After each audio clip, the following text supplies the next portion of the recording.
अस्सलाम वालेकुम एवरीवन, आपको मेरी आवाज आ रही है? Yes, ma'am. अस्सलाम वालेकुम. Yes, ma'am, you are audible. Can you hear me?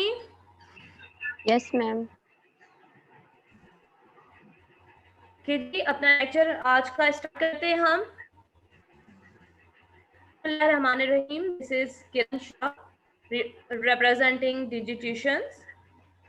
Ladies and gentlemen, once again, Digituitions has arranged valuable lecture on Afghan peace talk by Mr. Shehzad Rahim Kakakhel. I want to thank Sir Shehzad for being part of Digituitions, and I would like to start the class.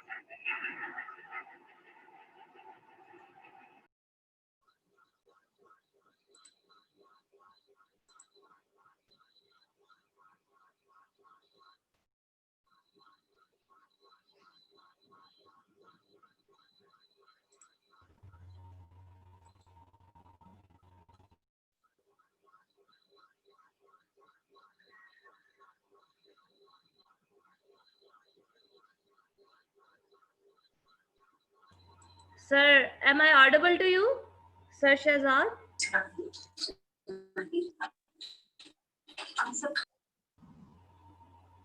Sir, are you with us? Yes, madam. Sir Shehzad, I'm talking to Sir Shehzad. Sir, are you with us? No, I can't hear you properly. Okay, it's a problem at my end. Internet connection is weak. Kindly, sir, please start the lecture. Yeah, sure. Are my slides sharing? No, it is not visible. Please share again.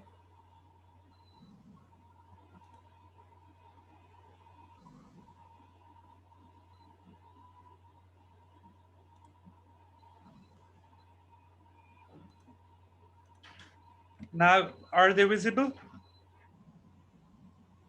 Yes.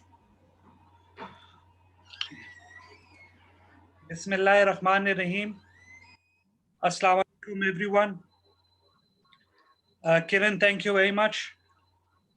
Ladies and gentlemen, it is a great honor and privilege for me to once again having this great opportunity to address you all on a very important topic. Today we will be talking about the Afghan peace process. It is a very important topic for the coming exams, and I hope by the end of this lecture you all will have a better understanding of the Afghan peace process and would be able to better address any questions related to the Afghan peace process. In order to better understand the Afghan peace process, we'll go through a very brief history that why there is a need for the peace process. We all are very well aware of the war in Afghanistan. It all started with 9/11 attacks on the Twin Towers in the New York. The Americans had blamed Osama bin Laden for the attacks. The then President of the USA, George W. Bush, had made a request to the Taliban leadership to hand over Osama bin Laden. The Taliban refused to hand bin Laden over the lack of evidence. In retaliation, the Americans, along with its NATO allies, launched the invasion of Afghanistan, and the operation was called Enduring Freedom. It happened on the 7th of October 2001. By the December of the same year, US and its allies had driven out the Taliban from power. Slowly and gradually, the Americans started building military bases near all major cities across Afghanistan. An international security assistance force, in short ISAF, was later created by the United Nations Security Council to train the Afghan National Security Forces. When it comes to the Americans, when it comes to the other powerful countries of the world, United Nations is there to legitimize anything for them. But when it comes to Kashmir, when it comes to Palestine, then they are helpless, and which is very unfortunate. But we'll stick to our topic, which is Afghan peace process. The US has been on ground and directly involved in the war for 18 years. It had started in 2001 and now it's 2020. So that's about 19 years of war in Afghanistan. What did the Americans achieve in Afghanistan? They had achieved nothing. And that is why today they are going for the peace process.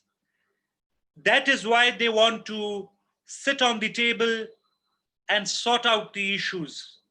They had tried 19 years militarily to tackle the problem, but they had failed to win over Afghanistan.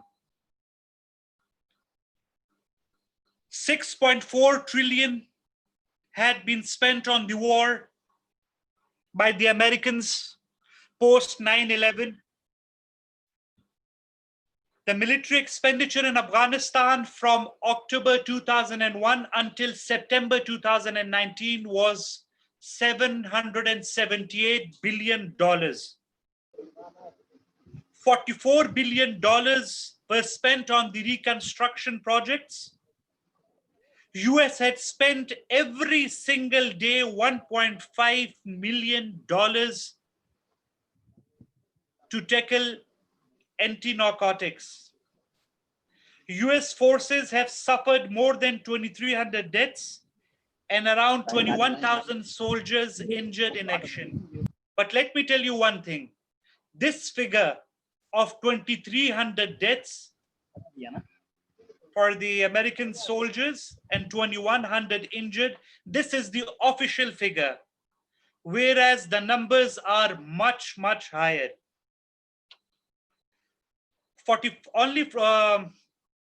Since the 2014, 45,000 members of the Afghan security forces had been killed. Hundreds of thousands of civilians lost their lives. Billions of rupees dollars infrastructure vanished. And till date, with spending so much, with being a military power, with all the latest technology and everything, they could not achieve the so-called peace in Afghanistan. It is the Soviet war, you all must be aware of the Soviet war. They could not achieve anything on the Afghan soil and they could not win. Similar, the Americans, they tried this time. They could not win over the Afghanistan. And at the end of the day, only the peace table talk is the only solution. For this reason, that was the background for the Afghan peace process. Now, in order to better understand, I will divide the Afghan peace process into two phases. The first phase from 2007 to 2016, and the second phase from 2017 till date. So let's talk about phase one, the peace process from 2007 to 2016. In 2007, the British Pakistani government and the then president of Afghanistan, Hamid Karzai, they advocated the peace process. They were of the opinion that this war could not be won militarily, and there should be a peace reconciliation for the prosperity, betterment of Afghanistan and the whole world at large. Karzai offered peace talks with the Taliban in September 2007, but this was rejected by the Taliban. Taliban rejected this offer because they were of the opinion that the foreign troops, the Americans and the other NATO troops or allies, with their presence in Afghanistan, there would be no peace talks. On the other hand, even the Americans at that time, they were not ready for the talks. In 2009, there was a broad agreement in Afghanistan that the war should be ended. And how it should happen was a major issue for the candidates of the 2009 Afghan presidential election. Hamid Karzai came into power. He called on the Afghans, our Afghan brothers, to come home and embrace their land, and laid plans to launch a Luya Jarga. A Luya Jarga is a Pathan Pashtun traditional way of resolving disputes and problems, where the elders and the notables come together, sit under one roof, and anonymously decide on the important matters. The Taliban's co-founder and then second in command, Abdul Ghani Biradar, one of the leading Taliban members who favored talks with the US and the Afghan governments in phase one. There was a joint US-Pakistani raid in Karachi, where he was captured, and the talks once again were derailed. The Afghan Peace Jirga 2010 took place in Afghanistan, but the Taliban refused to be part of the Luya Jirga. Because Taliban were of the opinion that the Afghan government is just a puppet government, they are representing the interests of the Americans. January 2016, you should keep the track of the year-wise, the peace process, starting from 2001 to 2007. It's just pure war. Till date, there is war, but the peace initiative was started in 2007. So keep a track of the years. January 2016, Pakistan hosted a round of 4-way talks with Afghanistan, Chinese, American, and of course the host, Pakistan.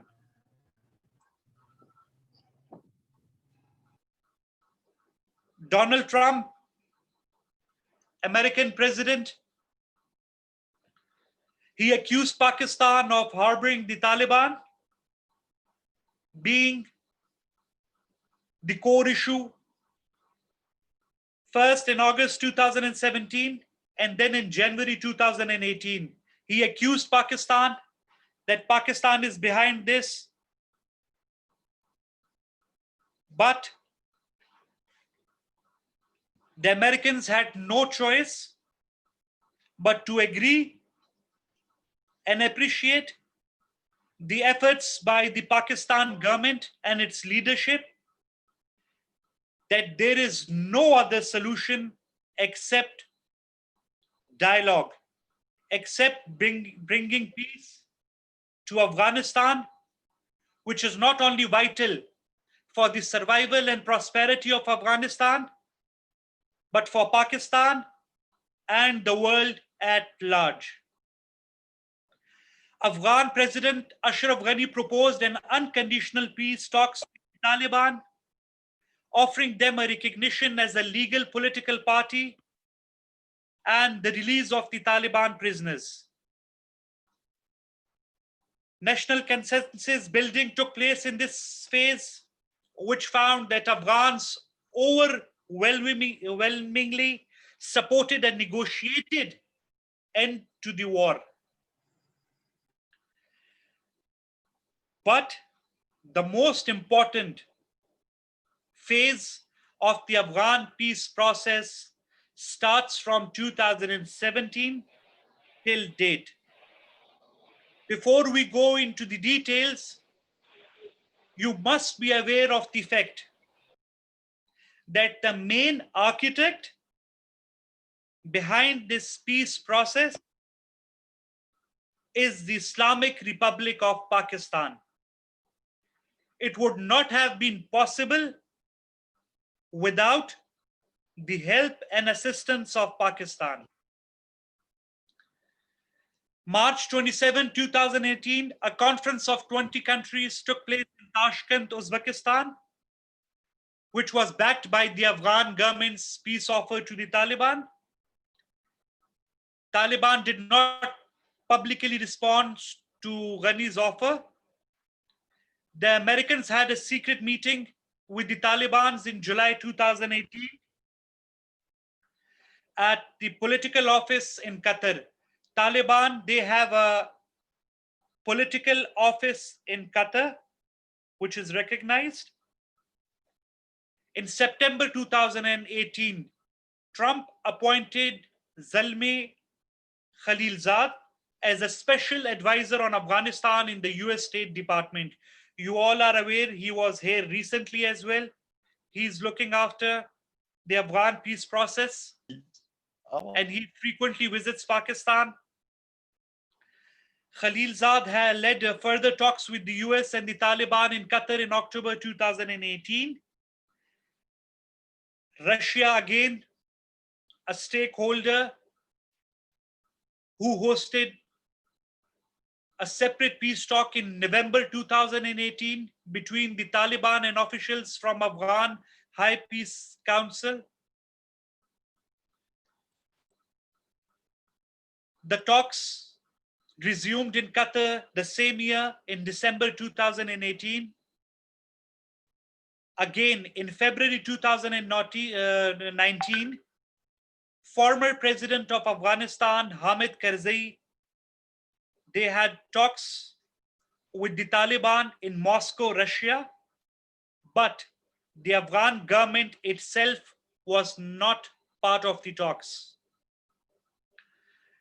Then talks were held in Qatar in which Biradar was representing the Taliban delegation. As I told you before, that Mullah Biradar was captured by a US-Pakistan joint raid in Karachi. So in October 2018, he was released by the request of the Americans. And he's leading the Afghan Taliban side. Again, in May 2019, a delegation of Taliban officials and senior Afghan politicians met in Moscow, Russia, for peace talks. A delegation of Taliban officials and senior Afghan politicians met in Moscow for the peace talks. April 29th and May 3rd, 2019, the Afghan government hosted a 4-day Luer Jargah to discuss the peace talks. In this Luer Jargah, the Taliban were invited, but they did not attend the Luer Jargah. Loya Jarga, as I told you before, is a concept, is a tradition, is a custom in the Pathans across the border, where all the elders, the notables, they come together to have a discussion and come up with a anonymous decision. In 2020, February 29th, the most historic, important event took place where an agreement was signed directly between the Taliban and the American government. It was signed in Doha, Qatar. Provisions of the deal include that the Americans would withdraw and the NATO forces, they would withdraw their troops from Afghanistan. And on the other hand, the Taliban pledged to prevent Al Qaeda from operating in areas under the Taliban control. And this was the first direct agreement between the two stakeholders. United States agreed to an initial reduction of its forces from 13,000 to 8,600 by July 2020, followed by a full withdrawal within 14 months if the Taliban keeps its commitments. The United States also committed to closing 5 military bases within 135 days, expressed its intent to end economic sanctions on Taliban by August 27, 2020. The Afghan government was not part of this deal. It was a direct agreement between the Taliban and the Americans. On March 1st, Ghani stated that he would reject the prisoner exchange. The intra-Afghan negotiations did not begin as planned on March 10, 2020. By August 2020, the Afghan government had released 5,100 prisoners and the Taliban had released 1,000. Taliban officials have accused the Afghan government of intentionally postponing the release of 100 Taliban detainees in order to hamper inter-Afghan negotiations. Now, what is going on till date? The Americans and the Taliban, they signed an agreement, the peace agreement. On one hand, the Americans, they would leave Afghanistan. What was demanded by the Taliban, that they don't want the foreign troops to be in their country. On the other hand, the Taliban, they made assurances to America. The Afghan government was not part of the agreement. Now, the Afghan government, they were reluctant in releasing the Afghan prisoners. So the time frame, it had delayed.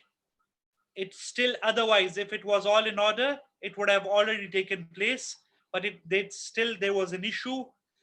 The Afghan president, by the pressure of America, he released the prisoners, but still there were 400 prisoners, which they said that even the president said that I do not have the powers that I can release them because they were of some intense nature, the prisoners. Then again, they had a Loya Jirga in which all the notables and the elders, they released the remaining 400. So that is what is going on. On the other side, Americans are leaving as well. So that is the way forward it is going on. Just will take you 2 minutes. This is the historic event, the signing of the agreement.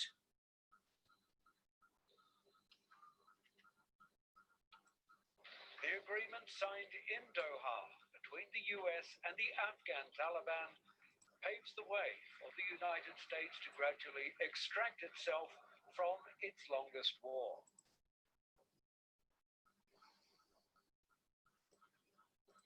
In return for the withdrawal of all foreign troops within 14 months, the Taliban agreed to prevent groups like Al-Qaeda and ISIL from operating in the country. A historic deal, no doubt, but still well short of a full peace agreement. But we're just at the beginning. Furthering the cause of peace will require serious work and sacrifice by all sides. The United States, the coalition, the Taliban, the Afghan government, other Afghan leaders, and the Afghan people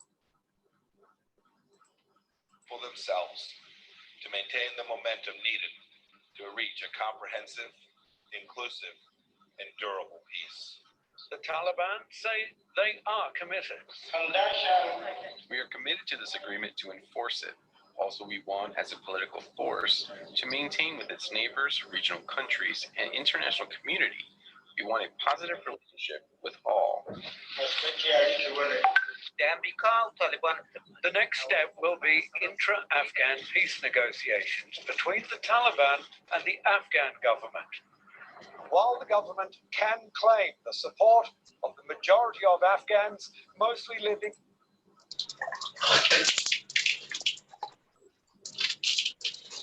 So we'll come to the role of Afghanistan now, role of Pakistan, sorry, in this whole process. As I have told you before, Pakistan is a key player in this peace process. Pakistan, being an important neighboring country of Afghanistan, can play a vital role and have always played its role. We all are very well aware of the consequences, of the problems, of the war in Afghanistan. Pakistan had to face because of the war in Afghanistan. Our armed forces, our civilians, they have sacrificed their lives in thousands, in hundreds of thousands. Economically,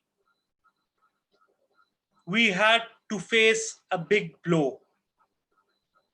Whatever happened, I will not go into the details, but we all are very well aware of the problems Pakistan had to face because of the war in Afghanistan.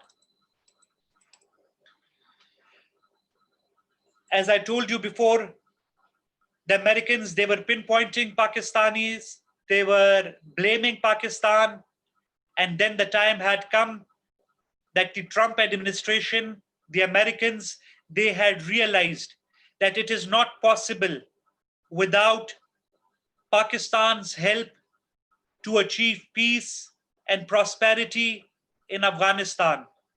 For this reason,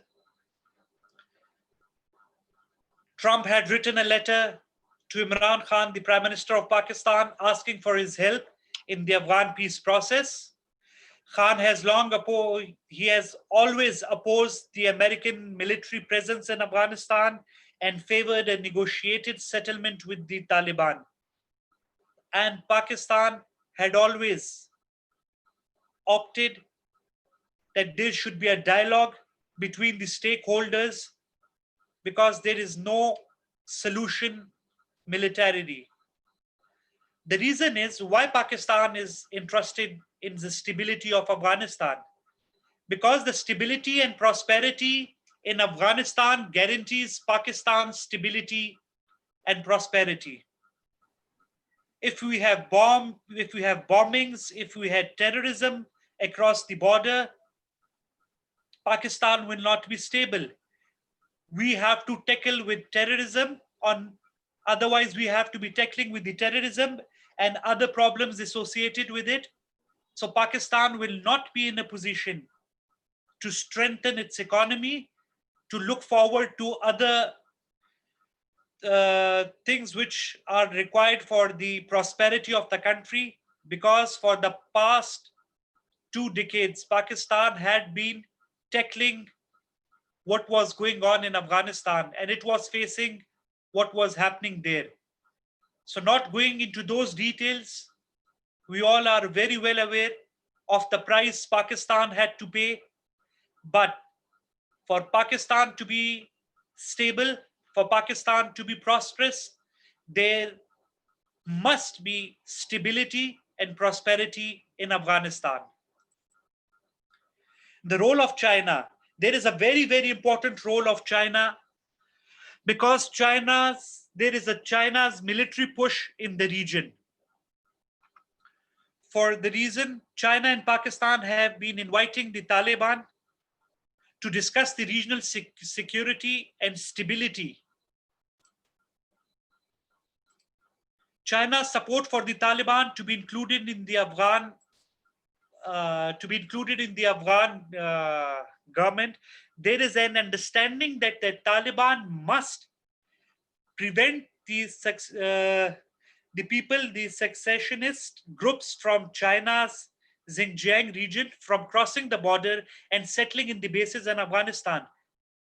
China feels threatened that if we do not have good relation with the Taliban, so China can face terrorism at home because of the movement going on in the Xinjiang region of the China. This assurance is especially crucial to the Chinese top line to combat any separatism or unrest in Xinjiang. Last year, that the China built a second foreign military base in Tashkent near the strategic Wakhan corridor, that is a strip which connects China and Afghanistan. China's rising economic presence in Afghanistan, we all are very well aware of the CPAC, China-Pakistan Economic Corridor. China is interested to expand it further into Afghanistan. That would help to further connect the Central Asian republics under the Chinese umbrella. Then we must be aware, not only China, but all the countries, they are very well aware of the 1 trillion worth of natural resources available in Afghanistan. Everyone is interested in that. For this reason, China, they are already mining copper in China. They have already started investing in the oil fields in China. They are interested in opening economic zones in China. They want to take this opportunity to benefit from the Afghan in a shattered infrastructure. We all know it is a battleground. There is nothing. Everything is affected because of the war. So there is a lot of room. So there is a lot of room for the infrastructure in different areas.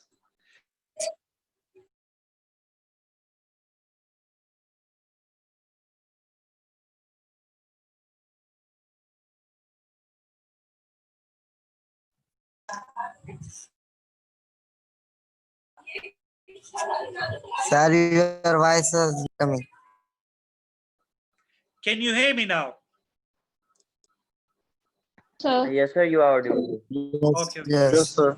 So that's the role of China. We'll now talk about the role of Iran. Iran is a very, very important stakeholder in this region, which cannot be neglected and is of importance. Iran has a due share in the internal affairs of Afghanistan due to a shared history and Shia presence in different parts of the region. Because of the presence of, there are some areas in Afghanistan where there are our Shia brothers living there. It's their majority. And of course, there is the history. So they would definitely, Iran would definitely want to look after the interests of its Shia brothers and sisters in Afghanistan.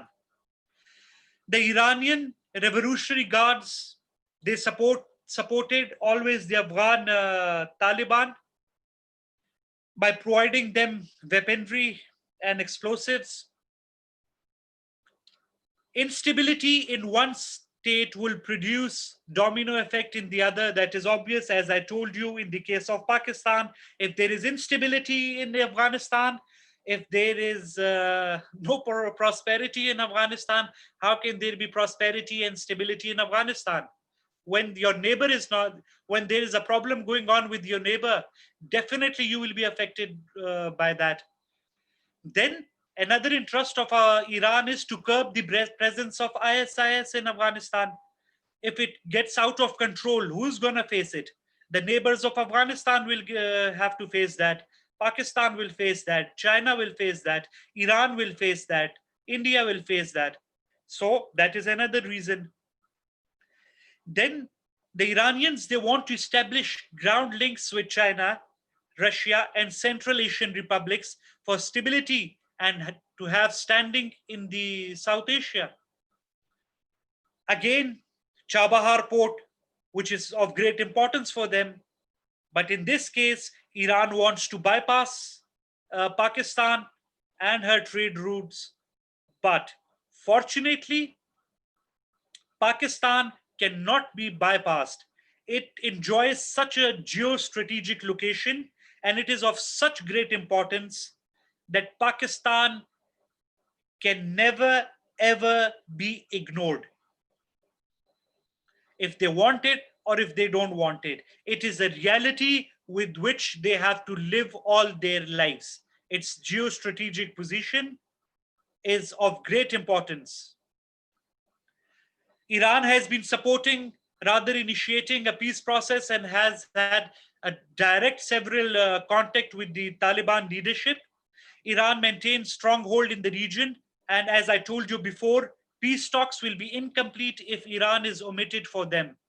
The reason is that you need to take all the stakeholders on board for the process to be legitimate, for the process to be lasting. All the stakeholders, those who are of less importance, of great importance, are all need to be on board. Role of India. What to tell you about the role of India? The role of India is that it is Afghanistan is a safe haven for them. The role of India is to promote hatred. The role of India is to do proxy games. Before going to that, let me tell you one thing. As I've mentioned, there are 24 consulates of India in Afghanistan. Just think about the two countries. Why would a country have 24 consulates in a country like Afghanistan? What I mean by a country like Afghanistan is that what is so important between the two countries that they need to have 24 consulates in Afghanistan. The American, the Chinese, British high commissions, everywhere in the around, you would just find one embassy. If there is more requirement, maximum they have one consulate in another major city of that country. That makes it two. But just think of the fact that India is so important for Afghanistan and Afghanistan is so important for India that they need to have 24 consulates of India in Afghanistan. So, ladies and gentlemen, that consulates are just to have proxy war with Pakistan. Those consulates, the RAW and other agencies of India, they, whatever is happening in Balochistan, whatever terrorism is happening in Pakistan, everything is in front of you. You know what they are doing. Kulbhushan Yadav is a very good example of that. And every day, what India is doing with Pakistan, for them, Afghanistan is a safe haven. So that is the role of India. India never wants that there should be stability and prosperity in Afghanistan. Stability and prosperity in Afghanistan would mean that there would be no say of India. Afghanistan, unfortunately, at time being a poor country, is supported by Afghanistan, by India. They are flushing money, they are helping, they are doing projects. On the other hand, Afghanistan, they have given the open floor from where India can play games with Pakistan. They have, as I told you, they are investing in Afghanistan also for their vested interest. So India's role is always been negative throughout the history. It has always been using Afghanistan for its proxy wars, and it has always lost on every ground, whether it is their proxy wars in Afghanistan or on the ground. What it is doing in Kashmir is in front of you. So that what Pakistan, that what India is doing, and it had been losing on all fronts, and inshallah, by the grace of Almighty Allah, it will be losing on all fronts. So that is the role of India. Ladies and gentlemen, that what the Afghan peace process and the role of the key players were. This topic, I have written it for you. That's my email address and that's my phone number. You all participants are requested that whenever you get time, today, tomorrow, whenever you get time, just write an essay about this topic, send it to me on my email, or you can send it to me directly on my WhatsApp on this number. I will check all your essay or questions related to your topic, or this topic. I will give you an analysis at the end of your answer, that what you can improve in it and how you should answer the questions. Apart from Afghan peace process, if there is any question related to international relations, current affairs, Pakistan affairs, I would be more than delighted and happy to help you out in anything. I am available 24/7. Shehzad Rahim Kakakhel. That's my email address in front of you. That's my telephone number. If there is anything I could be of any help, I'll be more than happy to help you out, guys. I would suggest you again, write an essay, send it over so I get it checked, and I will give you an analysis that how well you attempted the question. I wish you all the best for your exams, and I hope this lecture was useful for you. Once again, I will be more than happy to be of any assistance, any help to you guys. You can reach me on my email, you can reach me on my WhatsApp. Thank you very much, Digituitions, for your esteemed platform, for giving me the chance to talk on this important topic to this great audience of tonight. So thank you very much. I wish you all the best. Good night. Stay blessed. Pakistan Zindabad. Thank you so much, sir, for your valuable time. Ladies and gentlemen, that's all for today. आपका कोई भी सवाल हो, कोई भी query हो, you can contact Sir Shehzad. Thank you, everyone. Thank you, sir. So Most we are welcome. ending the class now. Okay. Everyone can send, anyone. If it is a guest, if it is a student, it is open for all. I am available for you all. Or anyone can send me their work. If it is for Afghanistan or any other topic, any essays, any questions related to Pak affairs, international relations, I'm there to help you out. You do not need to be my regular student for me to be there for you. I'm there for all of you, my guests, my students. you all are most welcome to approach me. Yeah. It is so kind of you sir. अगर किसी को कोई सवाल है तो वो sir के WhatsApp number पे अपनी क्यूरी जो है वो काइंडली सेंड कर दीजिए स्टूडेंट्स। हम क्लास एंड करते हैं, और कोई भी सवाल हो किसी इस टॉपिक से रिलेटेड या आईआर से रिलेटेड तो आप सर शहजाद से रब्ता कर सकते हैं। Thanks Kiran, just again one sir. sorry, just yes I'll take sure, sorry. Oh, I'll just take yes one. Sure, take your I've been time. told that yes, there was a question. There was a question related this peace accord that it all okay, happened, but not useful.